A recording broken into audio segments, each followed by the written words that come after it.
Gênesis capítulo 25, verso 29 a 34. Gênesis 25, de 29 a 34. Temos exposto o livro de Gênesis à noite e o de 1 Coríntios pela manhã.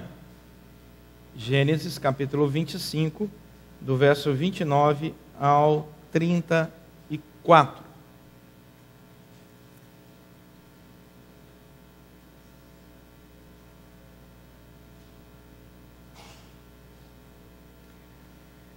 Que você entenda o contexto. Nascem dois irmãos, verso 26. Vou começar do 26, que é melhor. E segura com a mão o calcanhar de Esaú, o seu irmão mais novo, Jacó. E Isaac tinha 60 anos quando Rebeca dá à luz a esses dois meninos.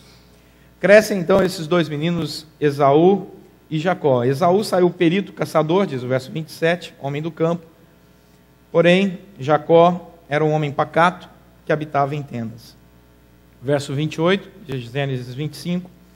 Isaac, que era o pai, amava Esaú, porque se saboreava da sua caça.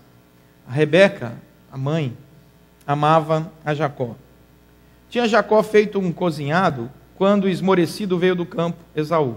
E lhe disse: peço-te que me deixes comer um pouco desse cozinhado vermelho, pois estou esmorecido. Daí chamar-se Edom. Disse Jacó: vende-me primeiro o teu direito de primogenitura. Ele respondeu: estou a ponto de morrer. De que me aproveitará o direito de primogenitura? Então disse Jacó: jura-me primeiro. Ele jurou e vendeu o seu direito de primogenitura a Jacó. Deu, pois, Jacó a Esaú pão e o cozinhado de lentilhas. Ele comeu e bebeu, levantando-se, saiu. Assim desprezou Esaú o seu direito de primogenitura. Se tem algo que nós vivemos que é uma realidade, principalmente agora no século XXI, é o fato de que tudo tem preço. Tudo tem seu preço. Acho que você já ouviu isso várias vezes. Tudo tem seu preço, tudo tem seu preço, tudo tem seu preço. Existem algumas pessoas até que vivem mais preocupadas com o preço do que qualquer outra coisa. Ela entra na loja, olha as coisas pelo preço. Senta no restaurante, ao invés de olhar o prato, olha o preço primeiro. Passa o dedo no preço. E diz assim: opa, esse aqui está barato. E aí vai procurar o prato que caiba dentro daquilo que ela acha que é digno ou justo para se pagar. Isso, de certa forma, é positivo, você ter uma boa visão da economia doméstica. Por outro lado, pode gerar uma patologia, uma enfermidade, que é o fato de que você coloca preço em todas as coisas. E aí você passa a viver num ambiente onde as pessoas não gostam muito, que é aquele ambiente em que a pessoa gosta de perguntar o preço de tudo. Então você chega na casa de alguém e começa a perguntar o preço das coisas da pessoa, para o dono da casa, e isso gera certo desconforto. Isso é desagradável, alguém chegar na sua casa e falar: ah, que linda essa cadeira, quanto custou? Não sei, custou tanto, R$100. Ah, que bom, gente, que prato lindo, quanto custou esse prato? Então você começa a ficar pensando se a pessoa quer transformar a sua casa num garage sale, né? Se quer comprar todas as coisas ali, ou qual a intenção dela. De repente trabalha no imposto de renda, né, na Receita Federal, e está querendo levantar aí os seus bens para conferir com a sua declaração. Não sei, alguma coisa tem por detrás desse problema. O fato é que, quando nós vivemos, tudo tem o seu preço, nós podemos descobrir que certas coisas não têm preço. E algumas pessoas, infelizmente, colocam preço até nos relacionamentos. E relacionamento não tem preço. Bom, o texto vai nos contar a história de dois irmãos, Esaú e Jacó. Eu queria aqui rapidamente construir essas duas figuras e analisar o perfil de Esaú e de Jacó espiritualmente, socialmente, e quem sabe nos identificarmos um pouco nessa jornada. Por exemplo, deixa a sua Bíblia aberta aí. Quem é Esaú? Esaú é alguém, diz o texto, dá uma olhada aí, que depois de nascido, ele cresce. Verso 27. E os meninos, os dois irmãos, Esaú e Jacó, crescem como todas as crianças crescem. Dentro da mesma casa, debaixo da mesma educação. Interessante é que Esaú tem características diferentes do seu irmão, que é Jacó. Esaú tem a seguinte característica: o texto vai nos dizer que ele é um perito caçador. O texto vai nos dizer que Esaú é um homem do campo. O texto vai nos dizer que ele é amado pelo pai. O texto vai nos dizer que ele é o primogênito. O texto vai nos dizer que Esaú é o cara. Ele é o sujeito que tem tudo. Ele é o primogênito, nasceu primeiro, portanto tem todo o direito de herança da família inteira. Por ser o primogênito, ele tem também o direito da bênção do pai. E recebendo a bênção do pai, o irmão seria servo dele. Então ele nasceu com esse direito, apesar de Jacó ter segurado no calcanhar do tipo, né? Espera aí que eu quero sair primeiro e não consegui. Esaú é perito na caça. Então ele consegue se destacar no meio da sociedade local, porque o caçador naquela época era uma pessoa que era bem vista. Ele era forte, ele era corajoso, ele é um homem do campo. Ele não tem medo de enfrentar as feras do campo, ele dorme no meio da mata à noite. Esaú é o sujeito.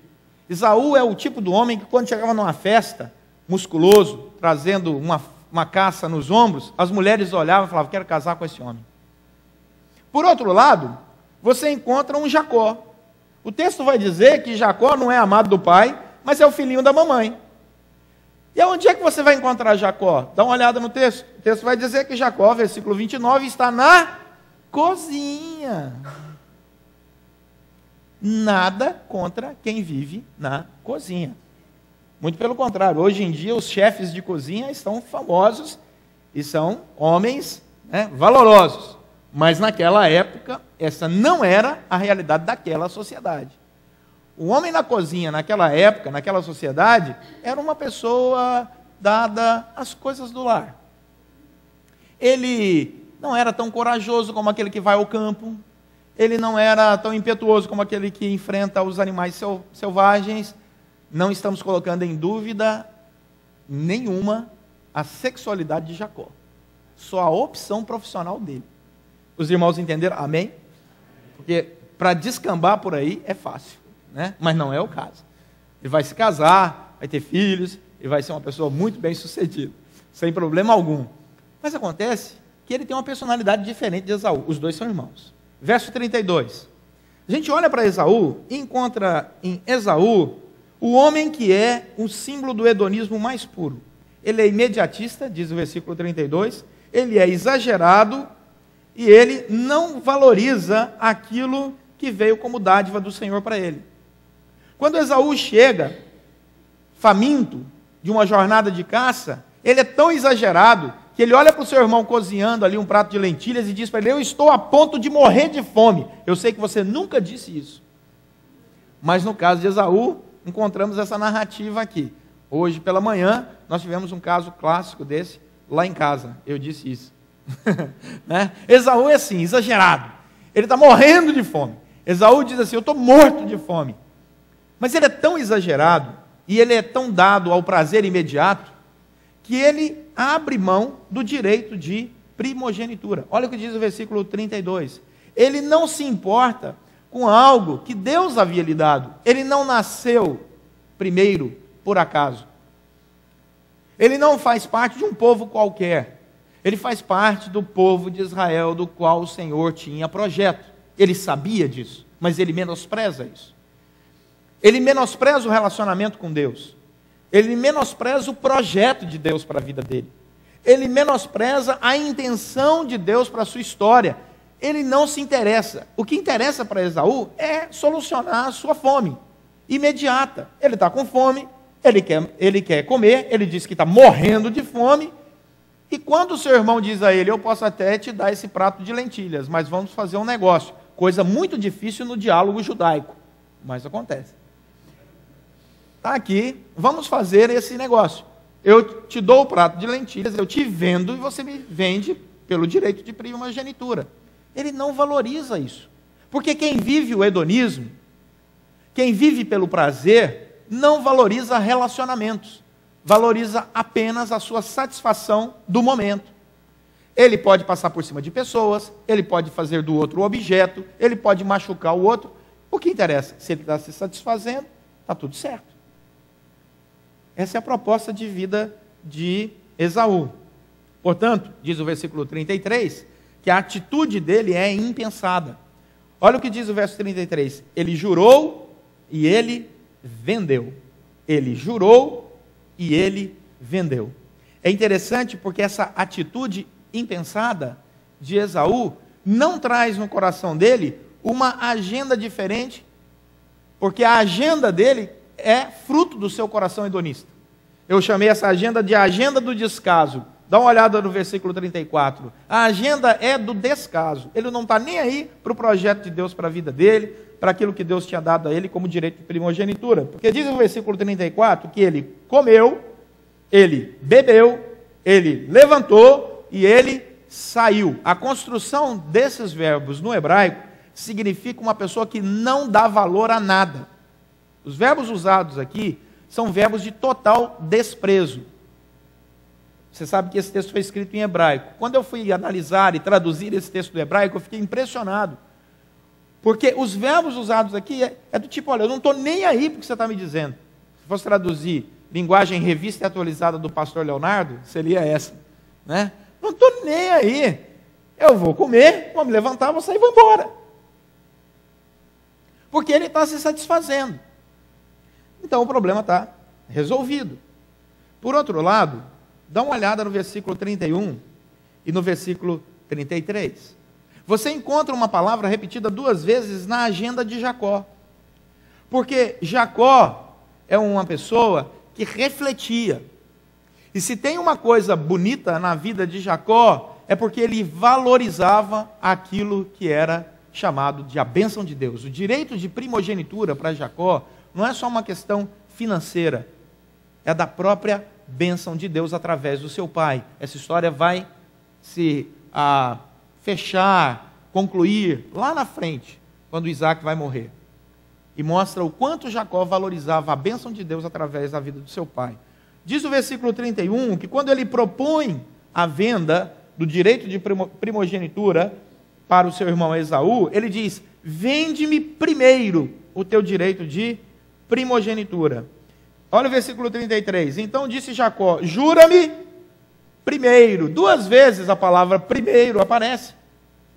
Porque na agenda de Jacó, isto era prioritário. E Jacó é o primeiro homem com PhD em administração para estabelecer prioridades na sua vida. Ele fez a Universidade de Jerusalém.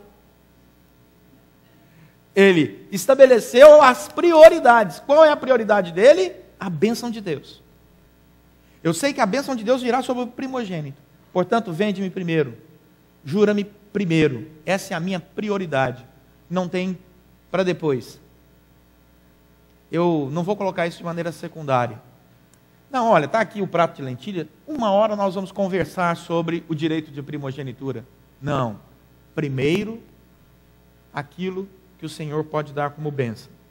Versículo 34. Diz o texto que Esaú come, bebe, levanta, sai. Qual é a conclusão? Ele desprezou, Esaú desprezou o seu direito de primogenitura. Desprezou o seu direito de primogenitura. Então nós temos aqui um quadro muito interessante. 2 homens. Esaú, o caçador. Esaú, o homem que as pessoas admiravam. Esaú, o escolhido de Deus para nascer primeiro. Esaú, o homem que Deus vai usar através da bênção do seu pai para conduzir o povo. Esse é Esaú. Por outro lado, nós temos Jacó. Dá uma olhada no versículo, tem uma palavra muito interessante, no versículo 26. Diz o texto, no versículo 26, que depois de nascer e Jacó segurar o calcanhar do Esaú, o texto caminha e revela para nós uma comparação entre os dois, no versículo 27. Esaú saiu perito caçador, homem do campo, Jacó, porém, homem pacato, que habitava em tendas. Perceberam o porém? É a comparação. Não se enganem, Jacó cresceu sendo comparado com Esaú. Por isso, porém. o tempo todo, ele observava o fato de Esaú viver em destaque e ele em segundo lugar. Mas isso não tirou dele o foco na bênção, o foco no relacionamento. E ao perceber o desprezo do seu irmão nessas coisas, a vida hedonista do seu irmão, a vida do prazer pelo prazer, ele entendeu que aquele era o momento para propor o direito de primogenitura para ele. Ele não usurpou o direito de primogenitura. Ele não matou o seu irmão pelo direito de primogenitura, como vai acontecer em outros momentos da história de Israel. Ele não se levantou e se rebelou contra o direito de primogenitura. Tanto é que Deus depois permite que a bênção venha sobre Jacó e não sobre Esaú. Ele valorizou, apesar da história do nascimento ser-lhe não favorável, mas ele valorizou a sua busca pela bênção do Senhor. E sabe o que acontece? Jacó nos ensina que algumas pessoas vendem seus relacionamentos por prato de lentilha. Algumas pessoas vendem os seus relacionamentos por muito pouco. Algumas pessoas vendem seus relacionamentos porque alguém lhe serviu um prato, lhe emprestou uma casa. As pessoas abrem mão dos relacionamentos. Eu quero dizer uma frase para você. O diabo também sabe cozinhar muito bem. O diabo sabe cozinhar muito bem. Ele sabe qual é o prato preferido das pessoas. Ele está a ponto de oferecer para as pessoas aquilo que os hedonistas de agenda, que buscam prazer pelo prazer, vão optar com muita facilidade. Vou abrir mão daquilo que é bênção de Deus na minha vida pelo prazer imediato. Pelo prazer imediato. E aí, ao perder a bênção, o relacionamento, nós encontramos o ser humano chorando pelos cantos e reclamando das suas escolhas. E quando nós olhamos para o ser humano chorando pelos cantos e reclamando das suas escolhas, nós dizemos que o ser humano está perdido. Pobre homem, pobre mulher, que abriu mão do seu grande relacionamento, em primeiro lugar, com Deus, pela proposta de prazer imediato das suas necessidades mais básicas que o mundo lhe ofereceu. Mas aprove a Deus nos convidar para a Santa Ceia. Aprove a Deus nos convidar para um retorno à comunhão com Ele.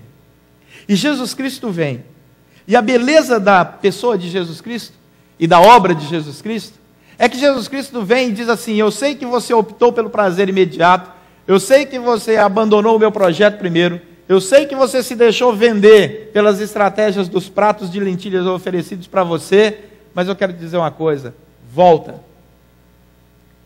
E aquilo que não é opção para Esaú, que é o retorno ao direito de primogenitura, é opção para nós hoje, graças a Deus. E por isso a salvação nos é oferecida pela graça.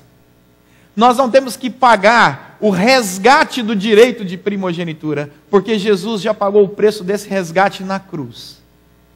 E pela fé nós temos que olhar para a morte de Cristo na cruz e dizer: muito obrigado, Senhor. Porque aquilo que eu pensava ter perdido, que era a comunhão com o Senhor agora resgatou. Aquilo que eu achei que eu tinha perdido completamente, em Cristo agora está de volta. Então nós somos, em alguns momentos da nossa vida, Esaús, resgatados pela graça. Mas aí Deus nos chama para viver a agenda de Jacó. Então nós estamos dialogando na nossa história nesses dois momentos. Somos um Esaú que um dia entregou a sua história na armadilha do inimigo, mas pela graça fomos resgatados. E agora o Senhor nos chama para viver não a agenda de Esaú, mas Deus diz: vem para a cozinha, sente-se à mesa e aprenda a celebrar na mesa, a mesa da comunhão. E agora nós somos os Jacós, abençoados por Deus, resgatados por esse Deus maravilhoso, chamados para priorizar na nossa agenda um relacionamento com Deus e a não cair nas armadilhas do hedonismo, do prazer pelo prazer. Deus nos chamou de Esaú para Jacó. Deus nos chamou para vivermos a beleza da vida com Ele. Portanto, vamos habitar sim nas tendas. Na tenda do encontro, como Moisés tinha. Na tenda da comunhão. Essa tenda maravilhosa que se estende domingo após domingo, onde Deus nos fala, assentados à mesa, celebrando a unção dele sobre todos nós. Que Deus nos ensine a perceber os caminhos da nossa vida e a celebrar a morte de Cristo, que nos resgatou de uma vida sem Deus para uma vida na sua tenda. Amém? Vamos orar.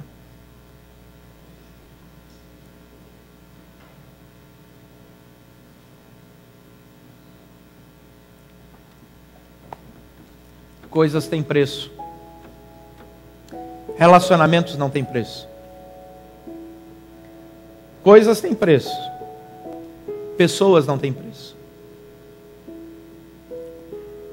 As coisas você pode estabelecer valor. Pessoas não. Qualquer pessoa está acima de qualquer preço. Mas espiritualmente, um dia nós tivemos que receber um pagamento. Alguém teve que pagar por nossa alma, porque nós estávamos tão longe de Deus. Capturados, sequestrados pelo inimigo das nossas almas. Que um resgate era necessário. Cristo pagou o preço desse resgate, espiritualmente, ao morrer na cruz por nós. E nós descobrimos que somos pessoas muito valorosas, porque aprove a Deus pagar um preço que só Ele podia pagar por nossas almas. Agora, não somos mais Esaú. Somos o povo chamado para viver a bênção como Jacó. Estabelecer famílias abençoadas. Sermos lembrados por Deus de toda graça e glória, que guardará a nossa jornada até o encontro final com Ele. Somos convidados por Deus para habitar na tenda dEle, a sentar à mesa com Ele, e a vivermos a intimidade da cozinha. Porque a sala é para os convidados, a cozinha é o lugar dos amigos. Ele nos chama para ali.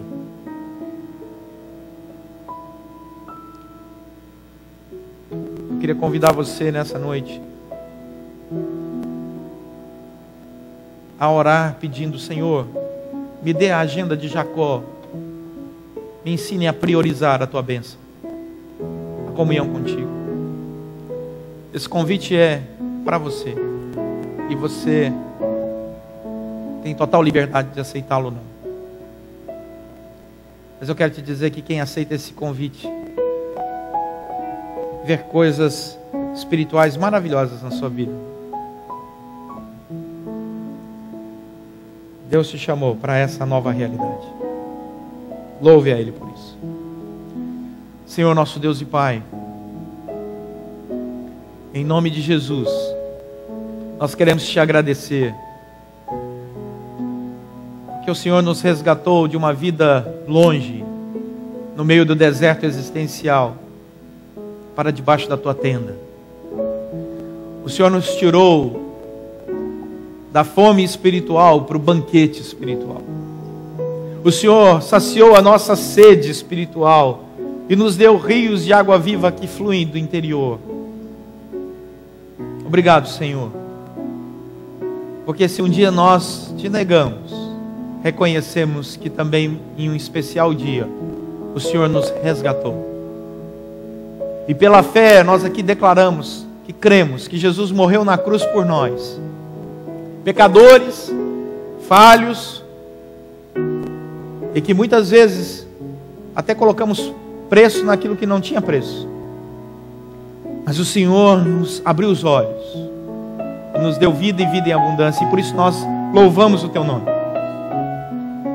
E queremos te pedir, ajuda-nos, ó Deus, a vivermos essa bela agenda de Jacó, que prioriza a tua bênção, que prioriza relacionamentos saudáveis e que caminham ao teu lado, experimentando a unção e a direção do Senhor todos os dias. Abençoe cada família, Senhor, aqui representada.